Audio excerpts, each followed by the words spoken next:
આણંદ જિલ્લાના ચર્ચાસ્પદ એન્કાઉન્ટર કેસમાં રાજ્યના નાયબ મુખ્યમંત્રી તથા ગૃહમંત્રી હર્ષ સંઘવી અને ગુજરાતના ડીજીપી જીએસ મલિકે કરમસદ સ્થિત શ્રીકૃષ્ણ હોસ્પિટલની મુલાકાત લઈ સારવાર હેઠળ રહેલા બંને ઘાયલ પોલીસ જવાનોના ખબર અંતર પૂછ્યા હતા।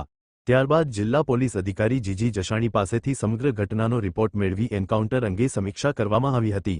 આ સાથે ડીજીપીએ પ્રેસ કોન્ફરન્સ કરી સમગ્ર ઘટનાક્રમ અંગે માહિતી પણ આપી હતી। અહેવાલ સંજય પોપટ।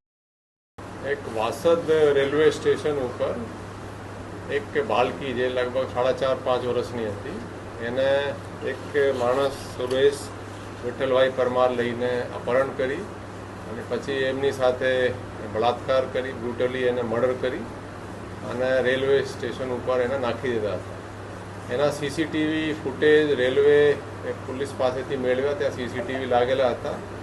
આરોપી આઈડેન્ટિફાઈ થઈ ગયા હતા। તો એક આપણા જે ટીમ છે આણંદ પોલીસની એલસીબી અને બે પોલીસવાળા એની સાથે હતા।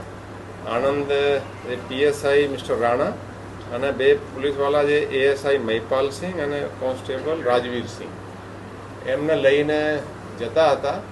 ત્યારે વચ્ચે લગભગ ગઈકાલે રાત્રે 11-11:30ની આશરે એને કંઈ વોમિટ જેવું એને કીધું। એ જ્યારે ઉતર્યા તો એને અટેક કર્યા ચાકુથી અને ચાકુથી પહેલાં એક પે અટેક કર્યા, ફરી એને વોર્નિંગ આપી પીએસઆઈ દ્વારા એને પગમાં પણ ગોળી મારી। પણ જે ફરીથી અટેક કરવા ગયા એને બીજાને 2 ઘાવ માર્યા। પછી પીએસઆઈ પણ વોર કરવા જતા પીએસઆઈએ પછી ગોળી ચલાવી અને એનો મૃત્યુ પામેલ છે।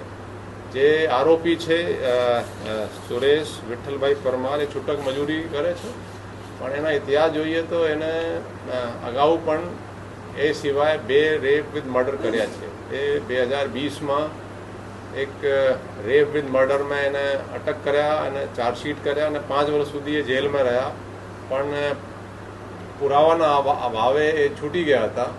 પછી ફરીથી એને એક લેડીના રેપ વિથ મર્ડર કર્યા, એ પણ ગુનો દાખલ થયો છે અને આ જે છે જે બાળકીના છે એનો 3જો એ રેપ વિથ મર્ડર કેસ છે। સંદેશ આપતો લોકોને જ્યારે આ પ્રકારની પ્રવૃત્તિ કરનાર લોકોને જ્યારે એન્કાઉન્ટર કરશે? નહીં, પોલીસ તો કડકાઈથી જ કામ કરશે। જે ગુનેગાર જે છે, હવે પોલીસ તમે જોઈ શકો છો કે આપણે પોલીસને હું પણ સંદેશ આપું છું કે ગુનેગારોને થોડું કાયદાનો અને પોલીસનો થોડું બીક હોવી જોઈએ। આ રીતેની પોલીસ કાર્યવાહી કરી રહી છે।